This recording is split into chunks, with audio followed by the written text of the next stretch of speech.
જય કુખાર મેડીમાં ચૈત્રી નવરાત્રિ માટેનું ખાસ પ્રવચન તે આપણે આગળ વિડીયોમાં જોશું. જય કુખાર મેડીમાં. માતાજી ઉપવાસ કઈ રીતે કરવા, તો પહેલી ઉપવાસ શું છે એ થોડી સમજ આલું. કદાચ સમજ હશે જ, કંઈક હોશિયાર દીકરાઓ છે, જ્ઞાનવાળા છે જેને સમજ પહેલેથી છે, પણ છતાંય તે મારું જ્ઞાન આલું તમને ગળે ઉતરે એવું કે ઉપવાસ એટલે શું. અમુક ભાવિક ભક્તો હોય છે એવા કે માં ભૂખ્યું રહેવાતું જ નહીં, માં ભૂખ્યા રે ચક્કર આવે, પડી જવાય, મગજ કોમ ના કરે, આવા હોય છે કંઈક. જેમ કે અત્યારે સુધી ખા જ કર્યું હોય નરું, એક દાડો ભૂખ્યો ના રહે, જેવું પેટ ખાલી થયું નહીં તરત કંઈક ખાધું નહીં, તો એના માટે થોડું કાઠું પડે.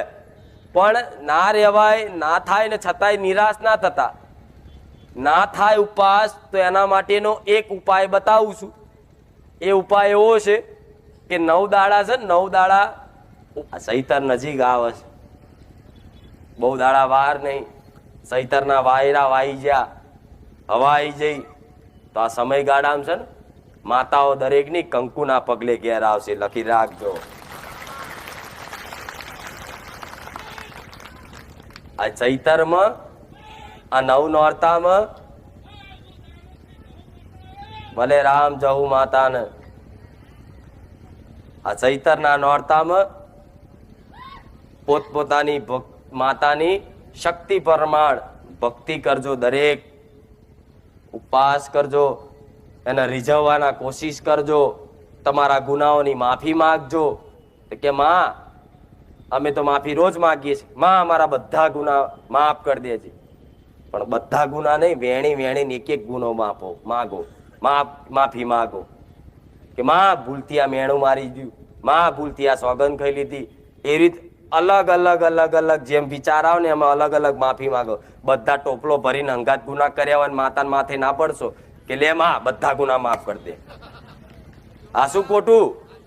આજના માણસો તો બધા આખા ગામના પાપ કર્યા અને કે માં લે તારા થાય એવું તો બધા નહીં માગવા. માં અમને સમજ છે ને એટલું અમે તને માફી માગીશ, બીજું જોણે અજોણેમાં ભૂલ ચૂક થઈ હોય ને તો માફ કરજે. પણ આ નોરતામાં તારા ઉપવાસ કરીશું, તારા ઉપવાસ કરી અને આખા વર્ષ જે તે ગુના થયા છે અમારા વડવાઓના માં માફ કરજે. સ્પેશિયલ એના નોમથી ઉપવાસ કરીશું, અમારે બીજું કશું જોતું? બીજું બધું તો જોતું જ હોય, પણ એ સાઈડમાં રાખો. બધાને જોતું જ હોય, એમને તો માતા કોઈ સાંભળે, પણ એ મળશે જ, ઓટોમેટિક મળશે. પણ એને સાઈડમાં રાખી, અરજી સાઈડમાં રાખી અને તમારા કરેલા ગુનાની માફી પેટે ઉપવાસ કરવાના છે. કઈ રીતે કરવાના એ બધું કહું છું, પણ ઉપવાસ કરશો ને અને એના નામથી કરશો ને તો દેવી શક્તિને જે તે તમે ગુના કર્યા હશે, તમારા વડવાઓ કર્યા હશે, નાના મોટી ભૂલ થઈ હશે, તો માતા છે ને કે આ 9 નોરતામાં એક જ આશીર્વાદમાં, એક જ દ્રષ્ટિમાં તમારા બધા ગુના, બધા પાપ બારી ભસ્મ કરી નાખે. એનો માતાઓ કહેવાય. કરી નાખે કે નહીં? માતાજી નોરતા આયા છે તો શું કરવું? નોરતા સમની ભક્તિ કરવી, કેવી રહેણી ગેણી પાડવી, એ થોડી સમજ આપી દઉં તો ઘેર જઈ અને મારા કીધા અનુસાર પાલન કરજો. પાલન ના થાય તો કોશિશ કરજો, કોશિશ ના થાય તો મન માતાને પ્રાર્થના કરજો કે માં ઉપવાસ કર્યા છે મારી માતાના, મારી મહાકાળીના 9 નોરતા, પણ માં થોડી સહાય કરજે. કુખાર વેલડી નોરતા પૂરા થશે ને ઉપવાસ સફળ થશે ને માં, તો તને શ્રીફળ, ચુંદડી, અગરબત્તી અને કંઈક પેડા ધરાઈશું. તો તમારા ઉપવાસમાં તમારું ધ્યાન રાખીશ, તમારી કેર કરીશ. ઇંગ્લિશમાં એવું કે ને એમ તમારે હાચવીશ તમને. ઉપવાસના સમયગાળામાં 24 કલાક તમે મને સોંપ્યો છે ને કાર્ય, તો 24 કલાક તમારી આજુબાજુ રહીશ. તમારા મનમાં કોઈ ખોટા વિચાર નહીં આવવા દઉં, તમારા મુખેથી કોઈ અપશબ્દ, ખરાબ શબ્દ નહીં બોલવા દઉં. તમારા તનથી કોઈ અપવિત્રતા નહીં આવવા દઉં. આ તન, મન અને વચન, આ 3 વસ્તુથી 9 દાડા જો કદાચ પાલન રાખ્યું ને, તમારી માં બાથમાં ગાલ દેશે. આવું કહું છું મેલડી. તો બધાના ઘેર અતાર દીવા થાય છે. કોઈ મોટા મઠમાં કરતું હશે, કોઈ નાના મઠમાં કરતું હશે, કોઈ લાકડાના મંદિરમાં કરતું હશે, કોઈ આરસપારના મંદિરમાં કરતું હશે, કે કોઈ પાટલી પર કરતું હશે, કોઈ ખાલી ફોટા મૂકીને કરતું હશે. પણ બધાના ઘેર દીવા થાય છે ને, અને બધાના ઘેર કુળદેવી હશે જ. બધાના ઘેર એની ચઢવ માતા, પૂર્વજ, સિકોતર બધી બેહાડેલી જ હશે. પણ આ નોરતા એ ખાલી દેવી શક્તિના છે, જે તમારા બાપ દાદાની પૂજેલી માતાઓ ઘેર બેઠી છે. હવે કેટલા દાડા રહ્યા? 2 દાડા, 3 દાડા, 2 દાડા ને. તો આજે કહું ને તો કાલે જ પાલન કરજો. તો વચ્ચે થોડું આજે અડધા તો એટલે જ આવ્યા છે કે મારી હાથ પ્રવચનમાં કહી દે થારું અમારું. પહેલા તો તમારું ઘર એક મંદિર કહેવાય. વાપર્યું છે ને કે ઘર એક મંદિર છે. તો તમારા ઘરના મંદિર સમજી અને તમારું ઘરની આખી સાફ સફાઈ કરજો, ચોખ્ખાઈ કરજો. જેમ કે દિવારે ચેવા બાવા ચોટેલા હોય તો બાવા સાફ કરે, ધૂળ ચોટેલી તો ધૂળ સાફ કરે. એવી રીતે આ એક નવું વર્ષ જ કહેવાય, વિક્રમ સંવત. એવી રીતે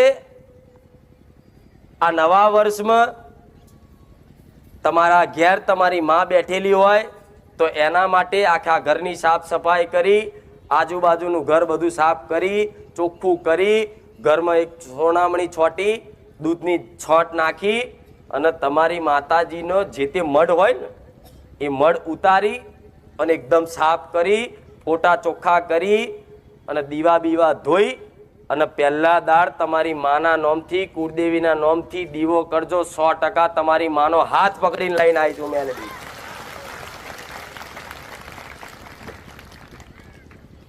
પહેલા તો ઘર ચોખ્ખું કરજો. ઘર ચોખ્ખું થશે ને તો તમારી માતાને એક આવું વાલું લાગશે. ચોખ્ખા એવા તો દેવી શક્તિનો વાસ હોય એવું કહે છે કે મારી હા અમે તો રોજ ચોખ્ખું રાખીએ એવું નહીં, પણ બાવા ચોટ્યા હોય ને, મેલું થયું હોય, માટીવાળું થયું હોય, મઢ માટીવાળો થયો હોય. જેમ કે આખા વર્ષ તમે પૂજા પાઠ કરી હશે ને તો કેટલું બધું ધૂળ ચોટી હશે.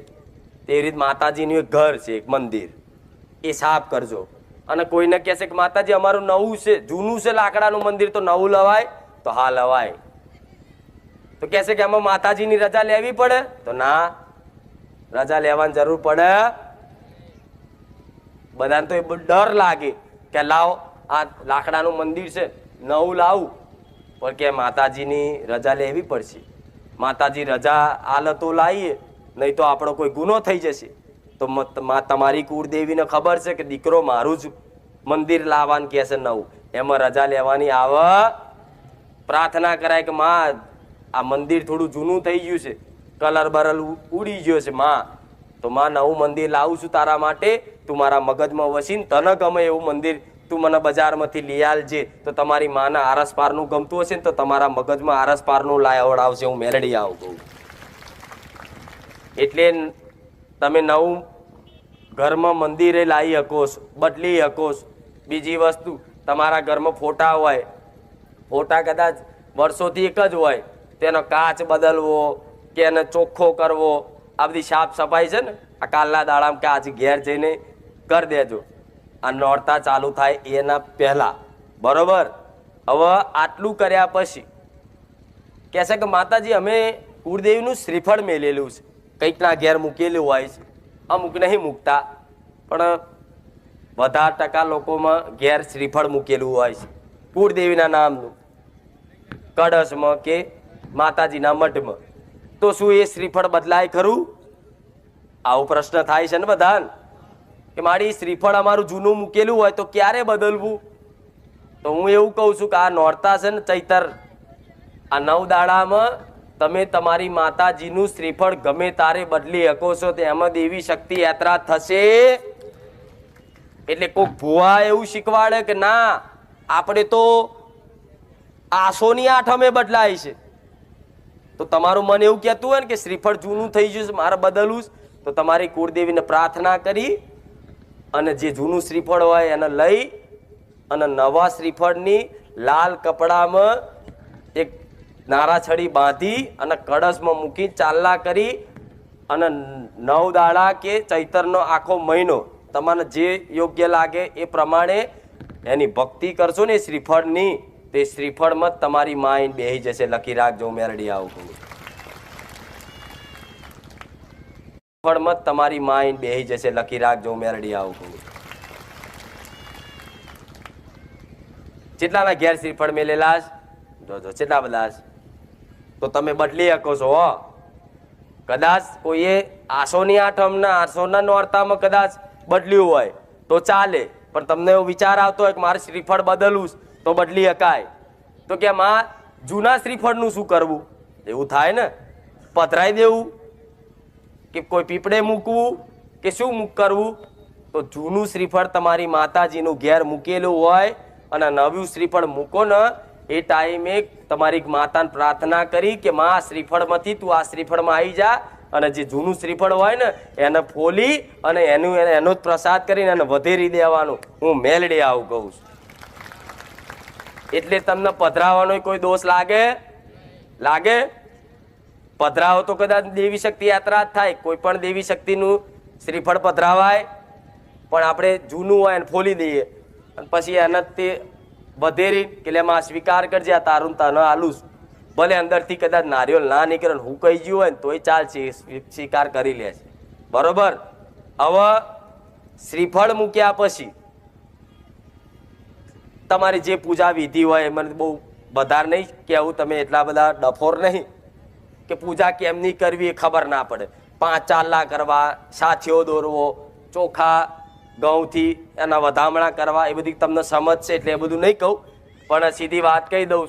એ કળશ મૂકો ને તારે તમારી માતાજીનો ભલે આખું વર્ષ તમે અખંડ દીવો ના કરતા હોય, આખું વર્ષ તમે 2 ટાઈમ દીવા કરતા હોય, પણ આ 9 દાડા તમારી કુળદેવીનો અખંડ દીવો 100% રાખજો ને રાખજો. આ મારો હુકમ છે.